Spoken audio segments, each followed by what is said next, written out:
Olá, professor André Bittencourt, tudo bem? Tudo maravilhoso, né? Tá aqui com vocês sempre é maravilhoso. Me conte aí, o que é que você está achando do segundo congresso de Direito Previdenciário da APREV? Vou dizer pra você que primeiro, você sempre me realiza sonhos, né? Eu sempre achei bacana pra caramba esse negócio de podcast, fico vendo lá na minha casa. Eu falo assim, um dia eu vou ser um pouquinho importante pra bater papo com alguém no podcast, não sei se alguém vai ver, mas enfim. E você me realiza o sonho, me chama para um podcast. Tenho certeza que muita gente vai ver, porque se a Prev fez, muita gente vai ver. Tem audiência, né? O congresso está maravilhoso. Nomes de peso, né, que vocês trouxeram para cá. A galera adorando, a gente tem escutado o feedback aí. E o estado de Pernambuco se consolidando cada vez mais como uma referência no direito previdenciário. E você sabe que eu falo isso há muito tempo, porque primeira vez que eu tive contato com vocês aqui, já faz muitos anos, vamos dizer quantos, né? A gente deixa isso pra lá. Vamos abafar isso aí. E eu fiz questão sempre de deixar isso claro para vocês, né? O nível de conhecimento, de aprofundamento da galera daqui, e o resultado tá aí, né? Esse auditório pelo segundo ano lotado, mais de 400 pessoas, fila de espera. Parabéns para a Prev. Baita congresso. O senhor acha que o congresso da Prev deve entrar para o calendário nacional dos eventos previdenciários? Se você estava pensando em não entrar, eu ia falar para você que daí nós temos que buscar um tratamento para você. Já entrou. Eu acho que já entrou. É um dos congressos mais importantes do Brasil. E o público prova isso, né? Casa lotada, com fila de espera, gente de outros estados. Eu vi gente aqui do Sul, gente do Maranhão, gente de Goiás. Isso. Tá? Então, poxa, é a maior prova de que veio para ficar e não pode parar. E veio gente do interior de Pernambuco, de muito distante, coisa de 700 quilômetros, 800 quilômetros, o pessoal veio de Petrolina, Araripina, e isso só demonstra a necessidade que a gente estava de um evento como esse, né, André? Com certeza. E daí, mais uma vez, parabéns para a Prev por capitanear isso, né? Professor, vamos anunciar aqui também. O senhor estará com a Prev em todos os cantos, lá em Garanhuns. Vamos falar o quê? Diga aí pro pessoal o que é que a gente vai falar um pouquinho lá. Então, galera de Garanhuns e região, mais um projeto muito bacana da Prev, né? Colocando a Prev na rua, na estrada. E, como você sabe, eu adoro, né? Conhecer todos os cantos do Brasil, conhecer a realidade das pessoas. E nada melhor que conhecer a realidade das pessoas e aplicando, né, o ensinamento, trocando ideias sobre direito previdenciário. E a gente vai estar lá falando de benefício por incapacidade, requisitos aí da petição inicial, né, com as novas alterações que nós tivemos recentes na lei de benefícios. E também agora a questão de concessão de benefício pela via documental. E o que sempre o povo também quer discutir, né? As velhas discussões velhas e atuais discussões sobre a perícia médica, enfim, muita coisa legal. Tenho certeza que a galera vai gostar muito, então não percam, já coloca aí no calendário, dia 6 de outubro, não é isso? 6 de outubro. Sabe que é muito importante, né, André, esse evento, esse projeto, a Prev em todos os cantos, porque nem todo mundo tem condições de vir para a capital para participar de um curso presencial. Isso. Né, é um custo, né, e o advogado do interior, o estudante de direito, bacharel, nem sempre tem condições de vir, e a realidade é que depois da pandemia a gente ficou um pouco cansado desses cursos online, né, de ficar ali na frente do computador, assistindo ali 40 minutos, 1 hora de aula.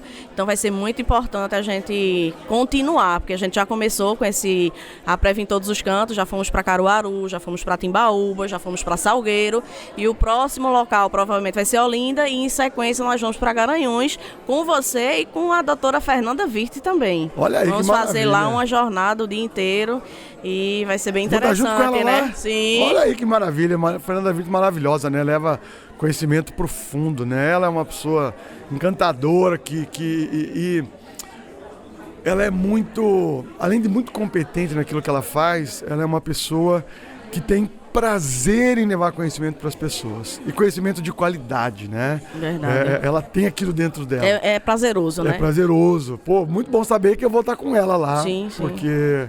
E aí, a minha pessoa vocês podiam até perder, se vocês quisessem. Mas se Maria Fernanda vai estar lá, não perde não. Não, de jeito nenhum. Nem vai perder nenhum, nem outro. A gente vai unir, né, a prática de benefícios por incapacidade com o André Bittencourt e a parte de petição inicial e de recursos no GEF com a Maria Fernanda. Maravilhoso. Um dia inteiro de imersão nisso aí. E você vê, une tudo, né? E como você falou, muita gente está cansada do modelo online, muita gente quer ter a presença, e aí para essa galera que está no interior, a gente vê isso quando a gente está com eles, né? Eles se sentirem ali visualizados, né? Amparados, das pessoas estarem indo até o seu local. Se sentem importantes, isso, né? Se sentem lembrados. São importantes, né? Sim. Porque eles muitas vezes estão lá justamente representando aquelas pessoas que não só na Previdenciária, mas numa série de outros debates aí que vão acabar no Judiciário, porque as questões sociais acabam no Judiciário, né? Estão esquecidos. Né? Muitas vezes pelo poder público e ali buscam aquele advogado para ter a sua voz, e aí às vezes esse advogado também daí se sente na necessidade de buscar um amparo de conhecimento para poder dar vazão a isso que está chegando. Então junta tudo, né? A Prev pegando essas pessoas, né, que estão aí rodando o Brasil, estudando direito previdenciário, trazendo para o Estado e interiorizando, estando lá diretamente na realidade dos advogados no interior. Muito legal isso, eu tenho certeza que é um projeto que vai ter sucesso e a galera vai ficar muito feliz, entendeu? Você acredita, André, que tem muita gente que me pergunta: Thalita, como é que tu consegue cobrir os custos de uma viagem dessa, de uma hora-aula de um professor desse para o interior, com inscrição aí, vamos dizer, de R$ 49,90? Uhum. Não cobre, André, não cobre. O que é que a gente fez na primeira gestão, né, da nossa diretoria 2021-22? A gente gerou um caixa, porque a gente já tinha esse projeto de ir para o interior, mais na frente. Então a gente fez um caixa e agora o segundo semestre de 2023 é andar por algumas cidades que quisera eu andar em todas, né? Uhum. Mas nesses 6 meses a gente não vai conseguir andar em todas, onde tem advogado, né? Onde tem ali Justiça Federal ou subseção, mas a gente vai andar aí por muitas cidades. Eu quero ainda ir para Petrolina, para Serra Talhada, Garanhuns já está marcado, né? Olinda, que é aqui pertinho, mas que a gente precisa ir também. Paulista também já está com data marcada. Pessoal de Goiânia, que é a zona da mata daqui, está cobrando. O pessoal de Palmares, Zona Sul, Mata Sul, está cobrando também uma ação da Prev lá. Então vai ser muito bacana. E a Prev vai chegar lá. E a Prev vai chegar em todos os cantos. Que bacana. Professor, a gente nem falou do AprevCast, né? E nós estamos inaugurando hoje, né? Com o André Bittencourt. Olha aí, que orgulho, né? Mais um projeto da Prev, né? Nós temos diversos projetos. A Prev inclui Insight Prev, Raio-X da Advocacia Previdenciária, Boletim Prev, que a partir agora do mês de agosto, todos os associados adimplentes da Prev vão receber no e-mail todas as portarias e alterações de instruções normativas do INSS por e-mail. Isso ajuda demais. Nós vamos reunir ali todas as alterações dos últimos 30 dias e vamos enviar para os associados adimplentes. Esse é o Boletim Prev que a gente está inaugurando também. E agora, no mês de agosto, mês do advogado, segundo congresso da Prev, a gente está inaugurando o AprevCast com André Bittencourt, que é uma honra para mim, foi meu professor em 2014 e até hoje, né? Nunca deixou. Eu falei para não falar nada. Veja, eu não falei idade, né? A gente tá falando aí só quando a gente se conheceu. 2014, a gente Temos estrada, tá né, Thalita? chegando perto dos 10 anos, né? Temos estrada, né? Muita estrada. Temos estrada. Sempre me lembro, carinho do pessoal daqui e o seu carinho comigo sempre foi. Lembra do queijo fantástico. de manteiga? Eu lembro você indo lá no hotel que eu tava, sábado à noite, para eu poder levar lá pro sul queijo de manteiga. Manteiga de garrafa. Manteiga de garrafa. Pô, bom demais. Lembro demais, lembro você chegando lá. Esse carinho é bom demais, a gente não esquece. Então nada mais justo que a gente inaugurar também uma AprevCast com você, obrigado, né? Muito obrigado. Fico honrado. Professor André, agora voltando para um assunto assim que todo mundo está curioso, né? E a gente não sei se, acho que foi sorte da Prev que o Congresso coincidisse com a data, né? Que a gente não sabia, logicamente, né? Que ia ter essa marcação, esse agendamento do julgamento dos embargos na semana do Congresso, né? E aí, da revisão da vida toda. O que é que o senhor acha desses embargos propostos pelo INSS? O que é que vai acontecer? O que é que o senhor está prevendo aí? Conta pra gente. Difícil, né? Realmente é difícil trazer uma previsão, mas o que acontece? E é engraçado, a revisão da vida toda tem um momento, né? Os clientes, até todo cliente que tem uma revisão no escritório, acho que isso deve acontecer com você, a galera que vai assistir a gente aqui, ele acha que a revisão da vida toda é o caso dele, né? Isso. Aí esses dias mesmo eu tava lá, o meu processo vai ficar suspenso, eu vi na TV. Não, calma, meu amigo, sua revisão é outra, né? A revisão da vida toda, né? É que a revisão da vida toda tá realmente mexendo, né? Não só com o mundo previdenciário, mas, né, toda hora no Jornal Nacional e nos jornais de grande circulação, enfim. nós tivemos a decisão, mas o que acontece, Thalita? E a galera já deve ter visto isso. Na hora de você aplicar e liquidar, começou a haver uma série de problemas na liquidação. Exato. E eu acho que é natural, porque o Supremo, ele está ali, né, para julgar a tese, em regra, né? O seu objetivo, a sua missão é essa, né? Dizer se é constitucional ou não, como é que deve ser a interpretação daquela determinada situação.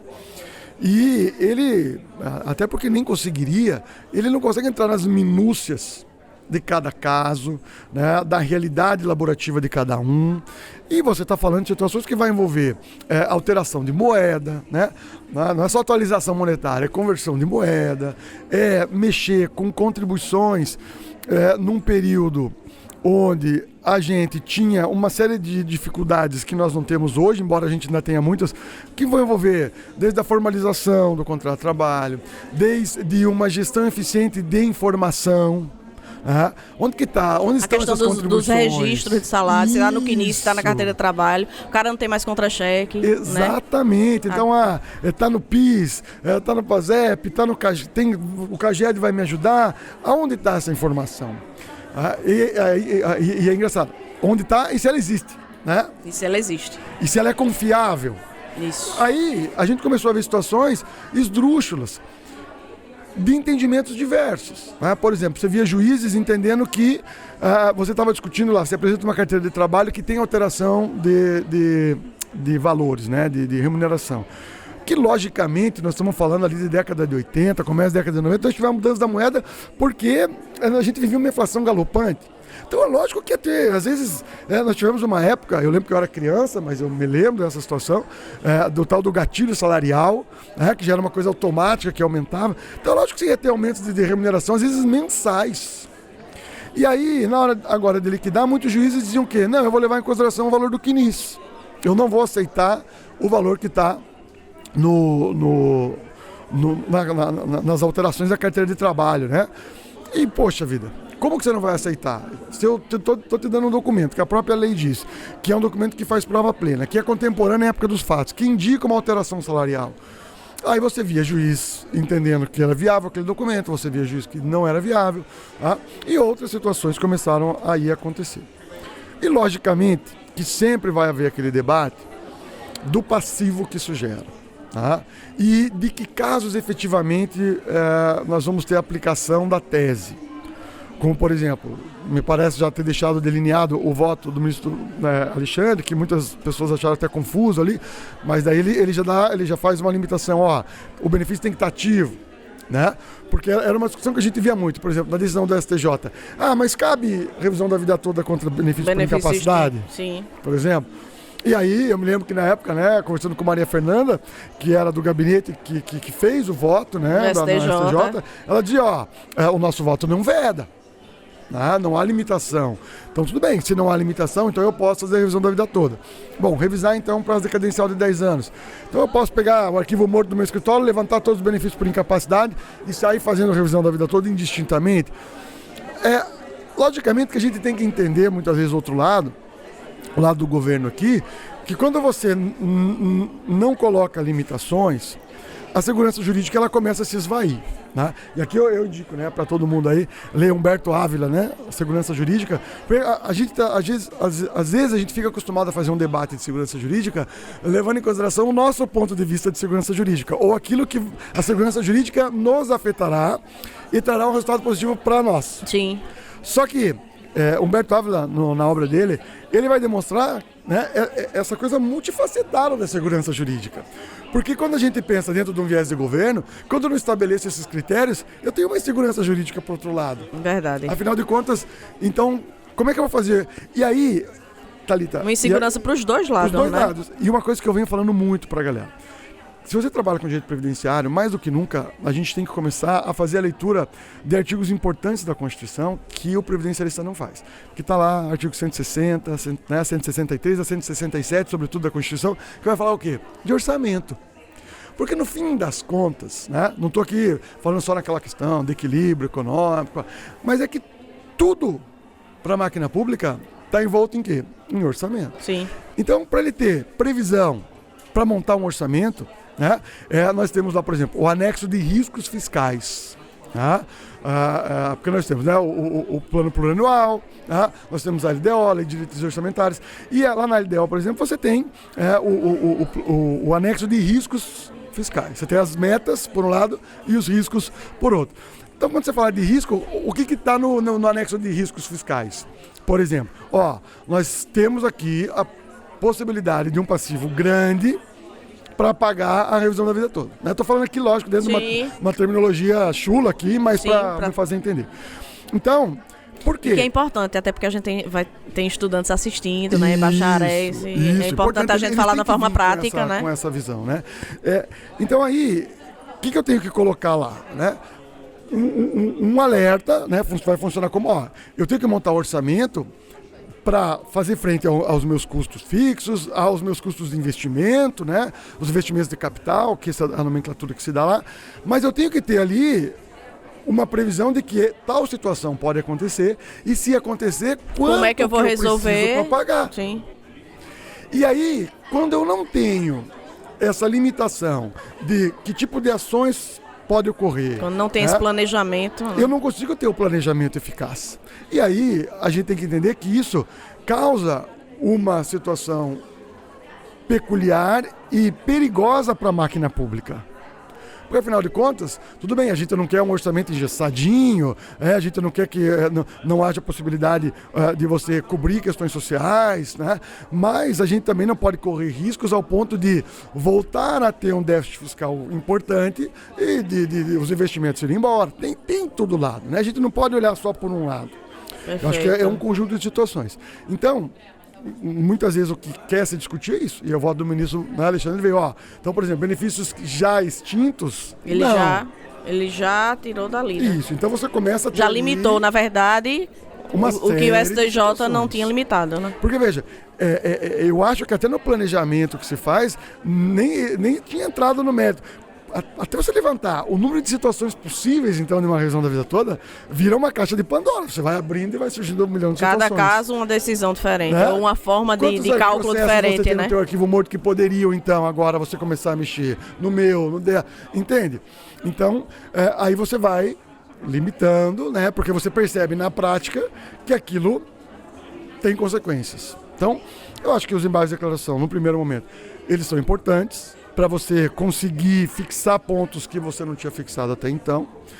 Algumas situações de exagero, que de repente são desnecessárias, e daí pode-se querer começar a limitar situações que não foram discutidas no mérito, e daí eu utilizo essa via agora, né, para tardiamente discutir. Então esse cuidado tem que ter. Agora, Thalita, você me pergunta, o que pode vir? É difícil, né? Em efeitos financeiros, o que é que pode vir?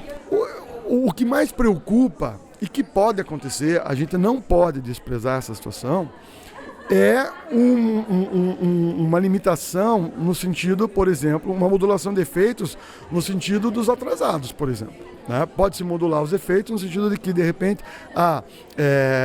vai se limitar as pessoas que já entraram, né, com o pedido, ou que entrem também daqui para frente, mas a partir do momento em que entrou com ação, que vai gerar ali o direito financeiro. Você não teria lá o que a nossa população previdenciária aqui chama lá de atrasados, né? Justamente porque pode vir essa perspectiva no debate, olha, mas veja, nós estamos saindo aqui de uma situação de crise, porque nós não podemos desprezar um ponto. A gente teve uma crise sanitária que trouxe uma série de implicações, onde o governo teve que jogar muito dinheiro, né, em benefícios assistenciais para fazer frente às pessoas que perderam seus empregos e tudo mais. E nós temos uma PEC, porque daí veio um orçamento muitíssimo limitadíssimo, que não fazia frente nem às necessidades já existentes até então. Nós abrimos uma PEC para tentar, né, equalizar isso, e essa PEC ainda não chegou ao seu final, a tramitação. Então, o governo, lógico, porque independente da bandeira, né, do governo, o que a gente tem que entender é igual o síndico do prédio. Quando Sim. você é morador e não é síndico, você pode achar ruim, de repente, de determinadas cobranças, né, aumentos de cotas e tal, mas ao mesmo tempo você quer o condomínio bonitinho, né, bem Isso. pintado, o elevador funcionando. Mas o síndico é quem sabe, É né? isso. Se o orçamento, se Aí, o às vezes, arrecadado essa dá pessoa pra vai pagar lá, as contas, né? Se candidata a síndico, exato. Se candidata a síndico e vê, pô, peraí, não, mas eu preciso efetivar. Sim. Eu era contra a cobrança dessa cota, mas eu vou manter. Ou às vezes eu vou até aumentar, porque eu preciso para pagar as contas, porque daí eu entendo, né, o universo. É lógico que o Estado hoje tem uma série de situações a fazer frente. Não só das suas despesas correntes, como das despesas de capital. O Estado precisa investir em um monte de coisa. Sim. Né? E aí, da onde que eu tiro o dinheiro? Ou da onde que eu deixo de gastar? É uma discussão que, de repente, está sendo feita aqui, por trás de tudo isso. Porque nós estamos falando de muito dinheiro, logicamente. Eu acho que seria o melhor caminho, dentro do ponto de vista do direito daquelas pessoas que trabalharam uma vida inteira, que contribuíram, não. Porque, afinal de contas, o que a tese da revisão da vida toda fez foi garantir, privilegiar a contribuição do segurado. Que ele efetivamente pagou. É vir dizer, olha, a partir do momento que nós trazemos o equilíbrio econômico-atorial e que nós falamos em regra da contrapartida, eu respeito a carga contributiva de cada segurado. E eu devolvo isso a título de benefício. Tanto que no voto existe lá um trecho onde isso está claro e expresso. Então, você vir agora modular e dizer que você perde direito aos atrasados, poxa, mas ao mesmo tempo você diz que você está garantindo a minha carga contributiva. Entende? E aí você frustra na hora de receber. Ah, não, mas daí, né, fica aqui um prêmio de consolação. Você vai receber uma renda maior. Daqui pra frente, Daqui pra frente. e perderia os atrasados. Só que o medo também de alguns, eu já escutei, né, a AGU com essa situação, é que já se abre uma outra discussão, por exemplo, até da questão do prazo decadencial. Né? Você tem precedentes aí, se não me falha a memória aqui agora da 4ª região, que vão trabalhar com a ideia da actionata. Tá? Dizendo que, olha, como não tem uma previsão na lei para a concessão deste benefício, ou da revisão aqui propriamente dita, é a partir do momento em que o Supremo vem e diz que ela é viável, que nasce o direito. Então isso vai gerar o quê? Isso vai gerar a possibilidade daquela pessoa que pode estar recebendo um benefício há mais de 10 anos, vir buscar a revisão da vida toda. Entendeu? E aí é onde o Estado vem discutir, mas até quando eu vou esticar esse cobertor? Então, pode. É sintomático o ministro Zanin ter pego o pedido de vistas? Muito. Muito, né? Ele está chegando agora, ele vem indicado por esse governo, logicamente, ele tem um diálogo, logicamente, né, e eu acredito nisso, eu sei que houve muito debate, está certo, não está certo, eu não sei se está certo ou está errado, eu sei que a regra é essa e que todos os presidentes colocaram lá pessoas indicadas e, logicamente, Sim. Né, que o que eu acho é uma coisa. De repente eu tenho que pôr alguém que eu considero que representaria um técnico que deveria estar no Supremo julgando as questões constitucionais. Mas nós não podemos também fugir de que, de repente, vai ser uma pessoa que eu tenho uma vinculação, uma predileção do que a indicação daquele que eu nunca vi. Na vida, toda indicação que te pedem, você geralmente vai indicar quem? Quem você confia, né? Relação, né? Você conhece o trabalho, você confia. Tudo bem que ele vai entrar lá, ele tem o dever de ser imparcial, mas logicamente que deve haver uma interlocução do Sim. governo, né, com o ministro. Eu acho natural. Eu acho que existe a independência entre os poderes, mas eles são harmônicos, ou seja, e a harmonia vem da conversa, Exato. do diálogo. Então, logicamente que eu acho que é sintomático. Pode vir aqui um voto restringindo efeitos financeiros, me parece que sim, alguns defendem que tecnicamente não seria o correto, né? Não seria adequado, mas pode, né? Pode. Eu Perfeito. espero que não. Eu espero que simplesmente se façam esses recortes temporais, sabe, Thalita? Ó, que tipo de benefícios eu posso pedir? A decadência, nós vamos ter que aplicá-la de que forma? Qual vai ser o marco inicial efetivamente para a contagem? Para que a segurança jurídica se estabeleça. Vai ter efeitos financeiros das ações que já foram propostas, Isso. daqui para frente só o Exato. que recebe daqui para frente. E vamos torcer aí, né, André? Que seja bom não só para o segurado, como para a advocacia, Isso, né? isso, que vem trabalhando tanto aí porque afinal de contas nessa tem ação, isso, né? que realmente o segurado contribuiu, pagou, financiou e agora merece o retorno. É um trabalho de anos, né, Thalita? Exato. E assim, o advogado que está ali trabalhando, ele não está ali aventurando. Ele estudou, ele entendeu como viável uma tese, porque a lei garantia, na visão daquele advogado, aquela situação, e os tribunais referendaram. Exato. Porque independente do efeito modulatório, o que nós temos o STJ e o STF disseram que sim, estava correta aquela interpretação. Que o direito tem que ser aplicado daquela forma. No meu entender, não seria justo não, mudar, né, e não pagar atrasados. Exato, né? Respeitando, logicamente, o período aí decadencial e prescricional, então, vamos zerar no que tem que ser zerado. Então, só nos benefícios ativos, para lá, como é que nós vamos liquidar? Pode pegar a carteira, o valor que está na carteira de trabalho, não pode? Isso, estabelecer como é que nós vamos liquidar isso agora. Ok, mas eu ficaria muito triste se viesse aí essa restrição dos atrasados. Quem sabe amanhã, ou semana que vem, ou daqui a um mês a gente tem alguma novidade, né, André? A seguir cena dos próximos capítulos. A novela da revisão da vida toda. Exatamente. André, muito obrigada. Obrigado a você, minha querida. Pela contribuição. E Bom até demais. o próximo Prevcast. Viu? Me deu aqui, ó, falei, né? Me realizou um sonho aqui, ó. Já fiz já plantei uma árvore, já tive filho, já escrevi um livro, já E fiz gravou um uma podcast. Prevcast. Acabou-se. Obrigado. Obrigada, André.